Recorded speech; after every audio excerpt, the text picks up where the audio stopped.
In this video, we're going to show you how to create teams and add players to it.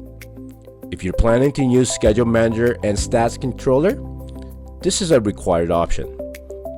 Stats Controller will require both teams and players on it. To add teams, let's go to the Manage Teams section. Click on Create New Teams, and then type in your team name. The sport, we're going to leave this for now as we only focus on basketball for our app. Next, we're going to select the gender for the team. Then we're going to select the division for the team. So it's U14 girls.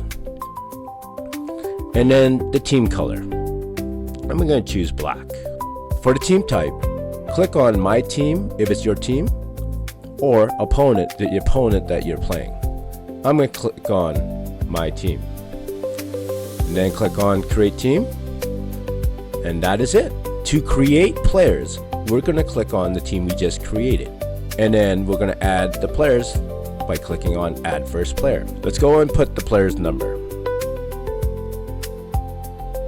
And then the player's name is optional. And that's it. To edit the player, you click on to the player, and then you can change the player's name or number. You can also select the player's position, but it's not mandatory.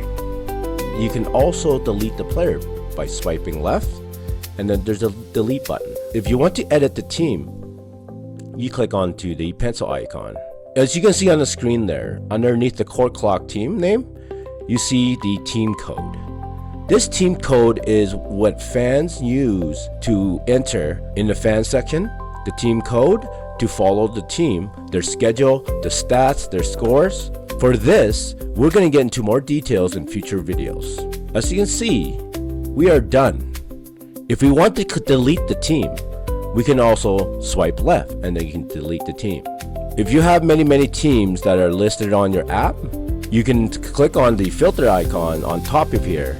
Just click on the sport, click on the gender, and it'll only list the teams that you want to see. Or you can search by the team name.